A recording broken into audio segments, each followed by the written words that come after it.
Wat 'n voorreg om vanmôre weer die nuwe week saam met jou stil te word. Elke oggend God se woord oop te maak en saam te leer.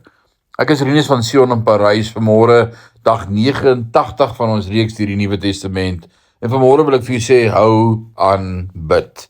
Ek lees vir ons uit Handelinge 12 vers 5. Soos Petrus dan in die tronk bewaak.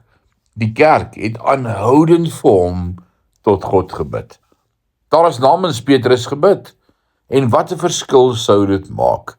Wat sou gebeur het as hulle gebid het toe Jakobus in die tronk was? Ek wonder, waarom het die kerk nie vir Jakobus gebid nie? Miskien het hulle gedink, waarom bid? God se wil gaan in 'n geval geskied. Die Bybel sê ons het nie, want ons vra nie. Waarom is ons so dom? Waarom moet ons op die harde manier leer? Waarom moet daar moeilikheid, hartseer en tragedie wees voordat ons sê, weet jy wat? Ek beter bid. Wat 'n verskil maak dit as jy bid? Al wat ek weet is dit. Die kerk het nie vir Jakobus gebid nie en hy is middeldeur gesaag.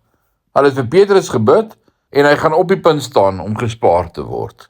Sien, die Here het soewerein gekies om deur die weg van gebed te werk, om ons te leer hoe om met hom te praat en op hom staat te maak, sodat ons in die eeuw wat kom, wanneer ons namens hom regeer, reeds kommunikasie met hom gevestig sal hê.